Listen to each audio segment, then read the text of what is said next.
नमस्कार दोस्तों, news pro में आप सभी का स्वागत है।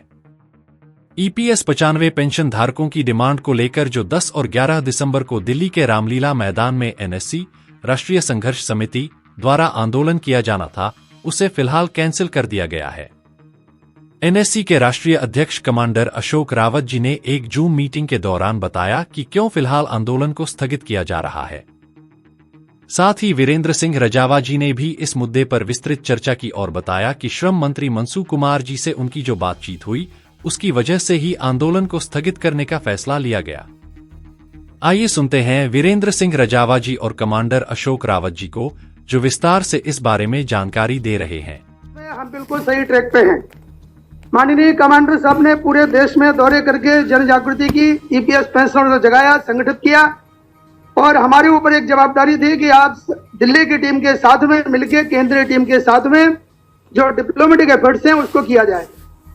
और मुझे ऐसा लगता है कि हमारे दोनों जो हमारे एफर्ट्स थे वो पूरे हुए, ऐसा मुझे महसूस हो रहा है निश्चित रूप से। अब आगे की आपको बात बताते हैं जो बहुत महत्वपूर्ण है।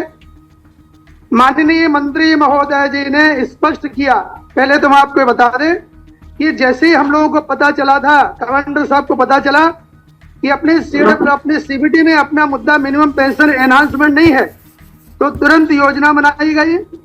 29 तारीख को नोटिस भेजी गई और जैसे ही 29 तारीख को नोटिस भेजी गई तो 29 तारीख को ही माननीय श्रम मंत्री जी ने हम लोगों को तुरंत बुला लिया। बाकी अभी तक के जो मिनिस्टर्स रहे हैं उसमें और माननीय जो अभी मंत्री जी हैं, इसमें फर्क ये है कि पहले के जितने मंत्री थे वो हमसे पहले आंदोलन करवा लेते थे और बाद में हमें बुलाते थे, लेकिन ये जो मंत्री जी हैं इनकी विशेषता ये है कि ये आंदोलन की नोटिस के पहले हमें बुला लेते हैं। हमने पहले भी देखा, जुलाई महीने में 31 जुलाई को हमारा आंदोलन था और माननीय श्रम मंत्री जी ने कमांडर साहब को 30 जुलाई को मीटिंग के लिए बुला लिया था।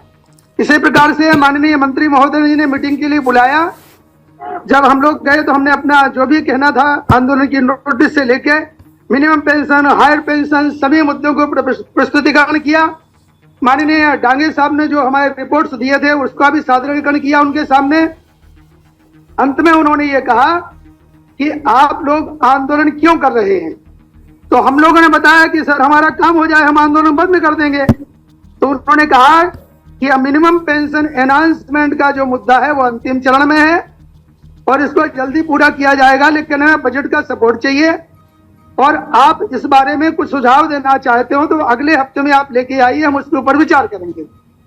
उसी हिसाब से आज माननीय कमांडर साहब के नेतृत्व में हम सभी लोग जो है, जिस प्रकार से पाटिल साहब ने आपको बताया, आज माननीय श्रम मंत्री जी को मिले, जो हमारा डाटा था उसका प्रस्तुतिकरण किया, मिनिमम पेंशन के बारे में, हायर पेंशन के बारे में जो कहना था वो कहा उनसे कि सर इसके लिए आप बजट से अलग से बजट मांगिए वित्त मंत्रालय से और सबको पेंशन दे दी जाए।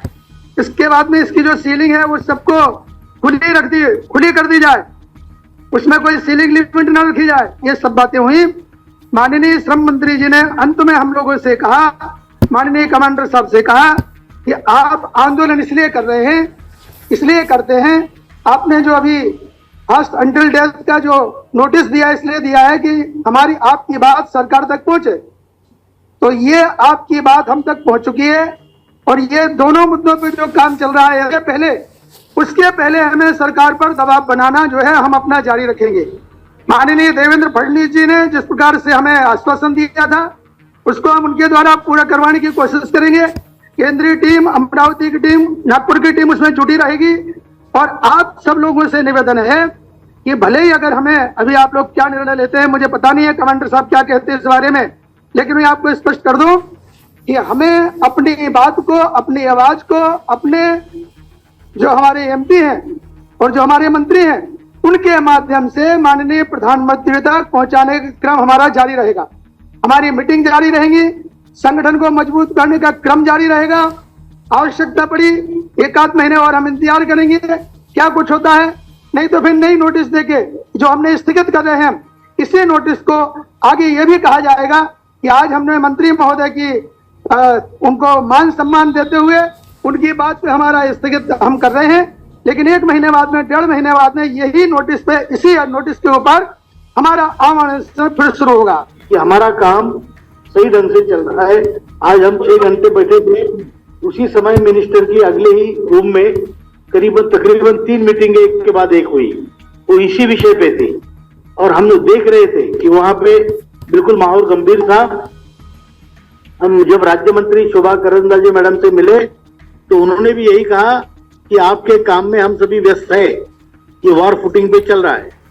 अभी मिनिस्टर का ये कहना था आदरणीय मंत्री जी का कि आप आंदोलन मत करो। मैं जानता हूं, मुझे भी गिल्टी लगता है जब बूढ़े लोग आंदोलन करते हैं, तो आप आंदोलन मत कीजिए, मैं आपका काम कर रहा हूं। आपको काम चाहिए या आंदोलन चाहिए? तो अभी उन्होंने इतना कहने के बाद हमने उनकी बात मानने का मैं आपके सामने प्रस्ताव रखता हूं।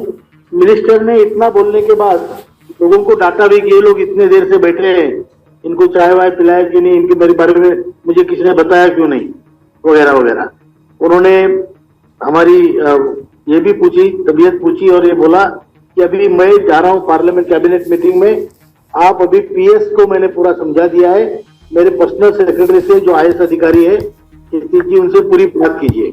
उनसे हमारी तकरीबन 45 मिनट बात हुई और बहुत बारीकी से हुई, हर मुद्दे पे चर्चा हुई। वही है जो मिनिस्टर का काम भी चलाते हैं।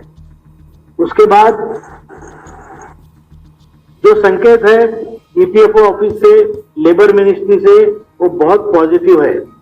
और पहले भी आप जानते हैं केंद्रीय जो वित्त मंत्री है निर्मला सीतारमण जी, वो भी पॉजिटिव है। आपका काम हो रहा है। अभी मिनिस्टर ने तकरीबन 1 महीने का समय मांगा है। उन्होंने 1 महीना बोला नहीं, लेकिन मुझे कुछ समय दीजिए, मैं आपका काम कर रहा हूं। क्योंकि जब आप आंदोलन करते हो तो मेरे डिपार्टमेंट की भी बदनामी होती है, इसलिए मैं आपको प्रार्थना करता हूं कि आपका आंदोलन थोड़ा पोस्टपोन कीजिए। अगर मुझे मेरे समय के हिसाब से मैं नहीं कर पाया तो फिर आप मुक्त है। तो इसलिए मेरा ये मानना है, कहना है, और अगर आप मुझे अधिकार देते हैं तो मैं यही कहूंगा कि आने वाले दिसंबर एंड तो नहीं बोलूंगा, 15 जनवरी मकर संक्रांति तक हम इनको समय देंगे। उसके बाद में हम सोचेंगे कि हमें करना क्या है। आंदोलन हम कभी भी कर सकते हैं, मैं जानता हूं। इस बार भी अगर हम सीरियस कोशिश करते तो बड़ी संख्या आ जाती और आती भी, और वैसे भी आई है। पहले आप लोगों ने आंदोलन चलाया है, लेकिन जो आंदोलन का मकसद होता है कि हमारी गुहार सरकार दरबार तक लगाना, वो हमारा उद्देश्य पूरा हुआ है। अब ball is in government court और हम लोग उनकी समझदारी की भाषा देखते हुए हम समझदारी से उनको 1.5 महीने का टाइम देते हैं। और इसके ऊपर हम नोटिस भी भेज देंगे कि इस तारीख तक हम आपको समय देते हैं, अन्यथा हमें अपना आंदोलन ज्यादा जोर से करना पड़ेगा। और दूसरी बात, ये हमने निर्णय 2-3 तरीके से लिया है। मैं जानता हूं हम लोग कई बार एक कहने पर इतने दुविधा में, इतनी परिस्थिति विकट होते हुए भी आते हैं कि लोगों के भाड़े के पैसे खर्च ना हो, लोग जिनके टिकट हुए वो कैंसिल करे, थोड़ा बहुत नुकसान होगा तो उसको भी हम थोड़ा सही लेना आप। लेकिन दिल्ली में आकर हमें इस आंदोलन से हमारा होने वाला काम रुकने की संभावना मुझे लगती है, इसलिए हम कुछ बार हमको थोड़ा पीछे हटना पड़ता है। इस बार हम अपने काम होने के वास्ते पीछे हट रहे हैं, अब डर के मारे नहीं हट रहे। काम हमारा हो जल्दी से जल्दी, हमारी विश्वासार्हता बनी रहे, इसलिए हम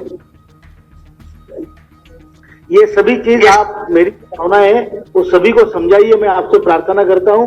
और जो CWC हमारी है, ये हम इसको भी हम पोस्टपोन करते हैं इंडेफिनेटली, सभी नेताओं से बात करने के बाद। उसके बाद जब सबकी वो इच्छा होगी तब उसको करेंगे। और जो आंदोलन है उसको भी हमने कैंसिल नहीं किया है, इसको हम पोस्टपोन कर रहे हैं। पोस्टपोन हम 1.5 महीने के लिए कर रहे हैं क्योंकि मंत्री जी ने उतना समय मांगा है। CPFC से भी हमारी बात हुई, उन्होंने भी यही कहा है कि हम काम कर रहे हैं डेली, इवन संडे को। सरकार को कुछ दिनों का समय दिया गया है ताकि वो इस मामले पर फाइनल डिसीजन ले सके। श्रम मंत्री ने भी भरोसा दिलाया है कि आने वाले बजट में पेंशन योजना को लेकर कुछ बड़ा देखने को मिल सकता है। महाराष्ट्र के मुख्यमंत्री देवेंद्र फडणवीस ने भी NAC से मुलाकात के दौरान आश्वासन दिया था कि PM मोदी से आपकी मुलाकात करवाई जाएगी। हालांकि सरकार अभी नए बनी है और मुख्यमंत्री जी व्यस्त हैं, तो 1 महीने का वक्त और दिया गया है। फिर देखेंगे क्या होगा।